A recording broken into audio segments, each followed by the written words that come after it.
घर में पैसा नहीं टिकता, बार बार मेहनत के बावजूद धन नहीं बढ़ता। शास्त्रों में वर्णित है, इस मंत्र को रोजाना 2 बार पढ़ने से मिलता है धन धान्य। ये मंत्र स्वयं देवराज इंद्र ने रचा था जब मां लक्ष्मी उनसे रूठ कर चली गई थीं। एक बार इंद्रदेव से एक बड़ी भूल हो गई, जिससे मां लक्ष्मी नाराज होकर स्वर्ग छोड़ चली गईं।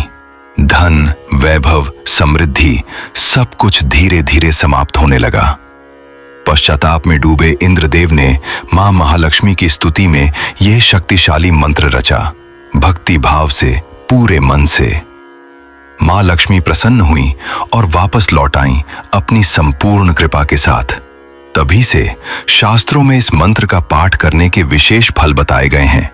1 बार पाठ करने से पापों का नाश, 2 बार पाठ करने से धन धान्य की प्राप्ति और 3 बार पाठ करने से शत्रु नाश और मां लक्ष्मी की स्थायी कृपा। आइए अब सुनते हैं महालक्ष्मी मंत्र।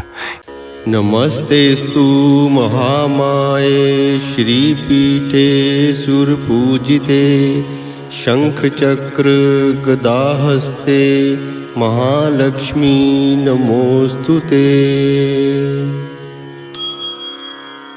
नमस्तेस्तु महामाये श्रीपीठे सुरपूजिते शंखचक्र गदाहस्ते महालक्ष्मी नमोस्तुते। नमस्तेस्तु महामाये श्रीपीठे सुरपूजिते शंखचक्र गदाहस्ते महालक्ष्मी नमोस्तुते। नमस्तेस्तु महामाये श्रीपीठे सुरपूजिते शंखचक्र गदाहस्ते महालक्ष्मी नमोस्तुते। नमस्तेस्तु महामाये श्रीपीठे सुरपूजिते शंखचक्र गदाहस्ते महालक्ष्मी नमोस्तुते। नमस्तेस्तु महामाये श्रीपीठे सुरपूजिते शंखचक्र गदाहस्ते महालक्ष्मी नमोस्तुते। नमस्तेस्तु महामाये श्रीपीठे सुरपूजिते शंखचक्र गदाहस्ते महालक्ष्मी नमोस्तुते। नमस्तेस्तु महामाये श्रीपीठे सुरपूजिते शंखचक्र गदाहस्ते महालक्ष्मी नमोस्तुते। नमस्तेस्तु महामाये श्रीपीठे सुरपूजिते शंखचक्र गदाहस्ते महालक्ष्मी नमोस्तुते। नमस्तेस्तु महामाये श्रीपीठे सुरपूजिते शंखचक्र गदाहस्ते महालक्ष्मी नमोस्तुते। नमस्तेस्तु महामाये श्रीपीठे सुरपूजिते शंखचक्र गदाहस्ते महालक्ष्मी नमोस्तुते। नमस्तेस्तु महामाये श्रीपीठे सुरपूजिते शंखचक्र गदाहस्ते महालक्ष्मी नमोस्तुते। नमस्तेस्तु महामाये श्रीपीठे सुरपूजिते शंखचक्र गदाहस्ते महालक्ष्मी नमोस्तुते।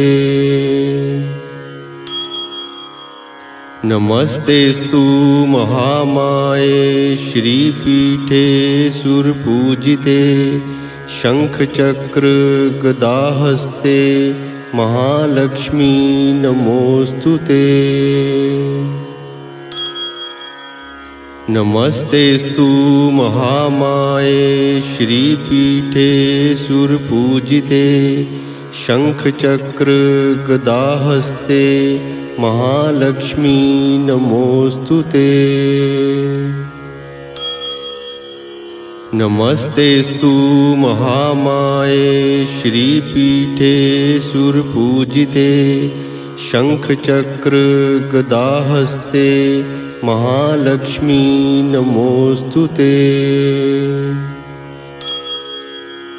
नमस्तेस्तु महामाये श्रीपीठे सुरपूजिते शंखचक्र गदाहस्ते महालक्ष्मी नमोस्तुते। नमस्तेस्तु महामाये श्रीपीठे सुरपूजिते शंखचक्र गदाहस्ते महालक्ष्मी नमोस्तुते। नमस्तेस्तु महामाये श्रीपीठे सुरपूजिते शंखचक्र गदाहस्ते महालक्ष्मी नमोस्तुते। नमस्तेस्तु महामाये श्रीपीठे सुरपूजिते शंखचक्र गदाहस्ते महालक्ष्मी नमोस्तुते। नमस्तेस्तु महामाये श्रीपीठे सुरपूजिते शंखचक्र गदाहस्ते महालक्ष्मी नमोस्तुते। नमस्तेस्तु महामाये श्रीपीठे सुरपूजिते शंखचक्र गदाहस्ते महालक्ष्मी नमोस्तुते। नमस्तेस्तु महामाये श्रीपीठे सुरपूजिते शंखचक्र गदाहस्ते महालक्ष्मी नमोस्तुते। नमस्तेस्तु महामाये श्रीपीठे सुरपूजिते शंखचक्र गदाहस्ते महालक्ष्मी नमोस्तुते। नमस्तेस्तु महामाये श्रीपीठे सुरपूजिते शंखचक्र गदाहस्ते महालक्ष्मी नमोस्तुते। नमस्तेस्तु महामाये श्रीपीठे सुरपूजिते शंखचक्र गदाहस्ते महालक्ष्मी नमोस्तुते। नमस्तेस्तु महामाये श्रीपीठे सुरपूजिते शंखचक्र गदाहस्ते महालक्ष्मी नमोस्तुते। नमस्तेस्तु महामाये श्रीपीठे सुरपूजिते शंखचक्र गदाहस्ते महालक्ष्मी नमोस्तुते। नमस्तेस्तु महामाये श्रीपीठे सुरपूजिते शंखचक्र गदाहस्ते महालक्ष्मी नमोस्तुते। नमस्तेस्तु महामाये श्रीपीठे सुरपूजिते शंखचक्र गदाहस्ते महालक्ष्मी नमोस्तुते। नमस्तेस्तु महामाये श्रीपीठे सुरपूजिते शंखचक्र गदाहस्ते महालक्ष्मी नमोस्तुते। नमस्तेस्तु महामाये श्रीपीठे सुरपूजिते शंखचक्र गदाहस्ते महालक्ष्मी नमोस्तुते। नमस्तेस्तु महामाये श्रीपीठे सुरपूजिते शंखचक्र गदाहस्ते महालक्ष्मी नमोस्तुते। नमस्तेस्तु महामाये श्रीपीठे सुरपूजिते शंखचक्र गदाहस्ते महालक्ष्मी नमोस्तुते। नमस्तेस्तु महामाये श्रीपीठे सुरपूजिते शंखचक्र गदाहस्ते महालक्ष्मी नमोस्तुते। नमस्तेस्तु महामाये श्रीपीठे सुरपूजिते शंखचक्र गदाहस्ते महालक्ष्मी नमोस्तुते। नमस्तेस्तु महामाये श्रीपीठे सुरपूजिते शंखचक्र गदाहस्ते महालक्ष्मी नमोस्तुते। नमस्तेस्तु महामाये श्रीपीठे सुरपूजिते शंखचक्र गदाहस्ते महालक्ष्मी नमोस्तुते। नमस्तेस्तु महामाये श्रीपीठे सुरपूजिते शंखचक्र गदाहस्ते महालक्ष्मी नमोस्तुते। नमस्तेस्तु महामाये श्रीपीठे सुरपूजिते शंखचक्र गदाहस्ते महालक्ष्मी नमोस्तुते। नमस्तेस्तु महामाये श्रीपीठे सुरपूजिते शंखचक्र गदाहस्ते महालक्ष्मी नमोस्तुते। नमस्तेस्तु महामाये श्रीपीठे सुरपूजिते शंखचक्र गदाहस्ते महालक्ष्मी नमोस्तुते।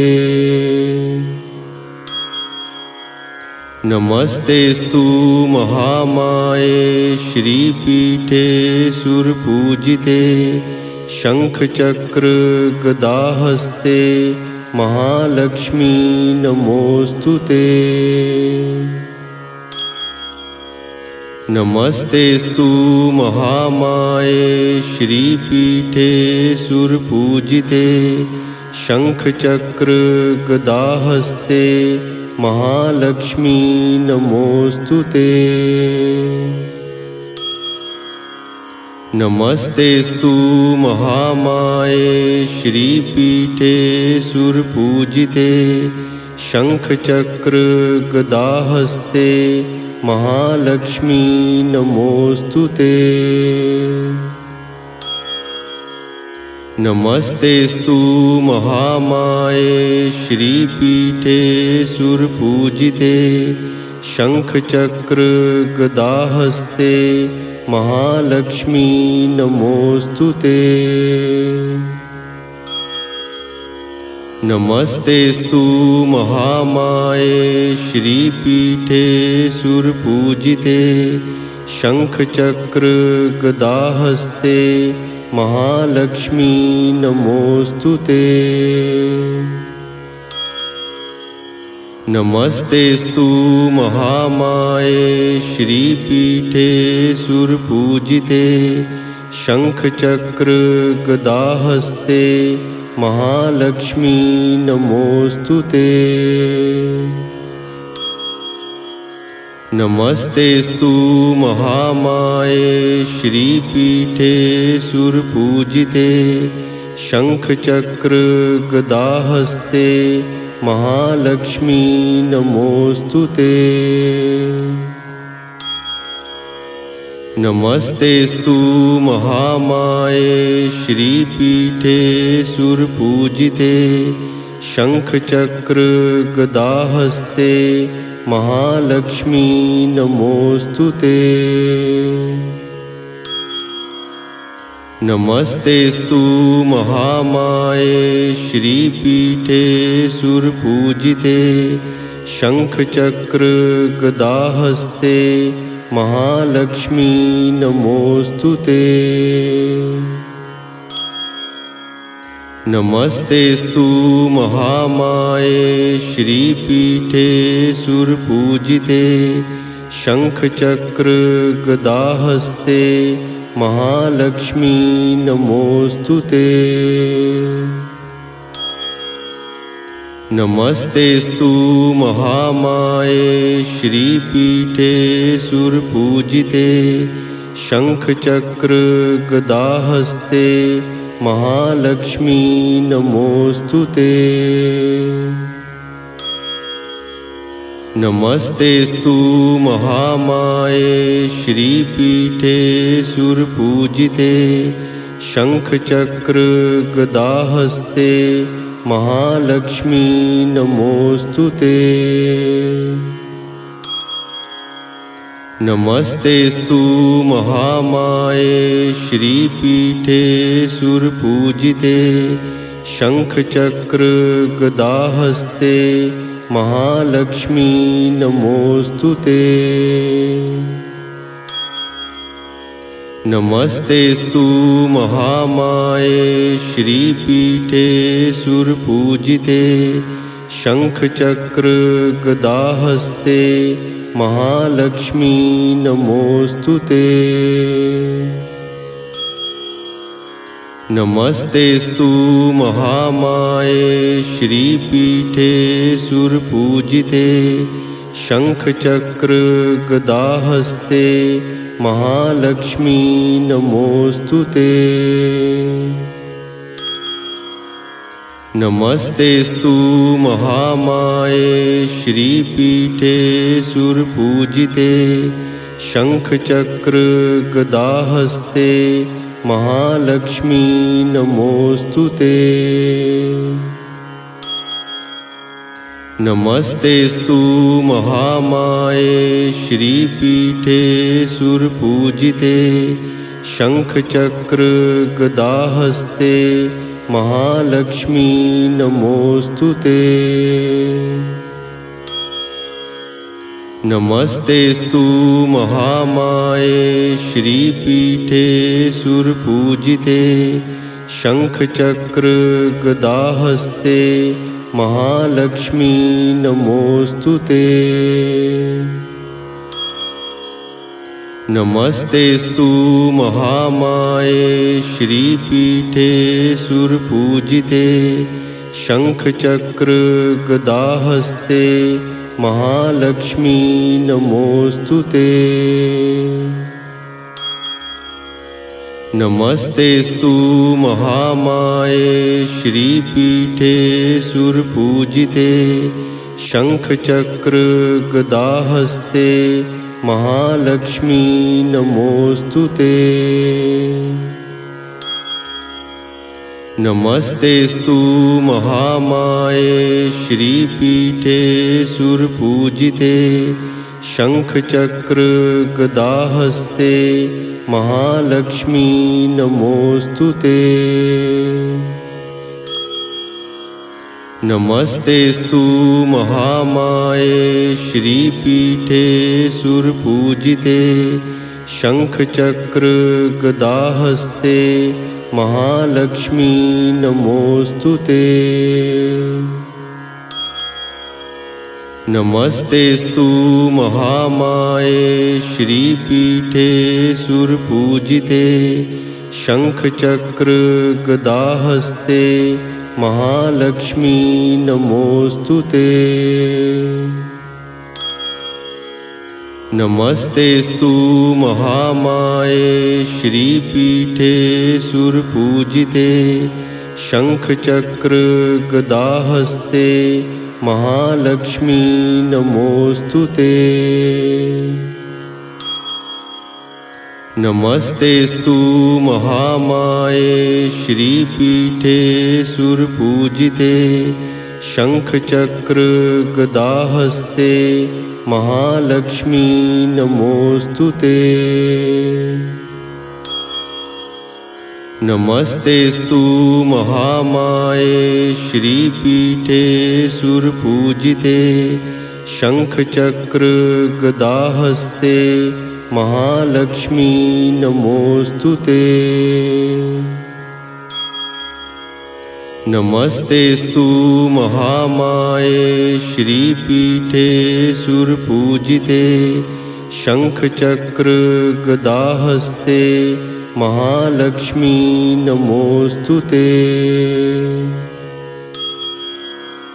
नमस्तेस्तु महामाये श्रीपीठे सुरपूजिते शंखचक्र गदाहस्ते महालक्ष्मी नमोस्तुते। नमस्तेस्तु महामाये श्रीपीठे सुरपूजिते शंखचक्र गदाहस्ते महालक्ष्मी नमोस्तुते। नमस्तेस्तु महामाये श्रीपीठे सुरपूजिते शंखचक्र गदाहस्ते महालक्ष्मी नमोस्तुते। नमस्तेस्तु महामाये श्रीपीठे सुरपूजिते शंखचक्र गदाहस्ते महालक्ष्मी नमोस्तुते। नमस्तेस्तु महामाये श्रीपीठे सुरपूजिते शंखचक्र गदाहस्ते महालक्ष्मी नमोस्तुते।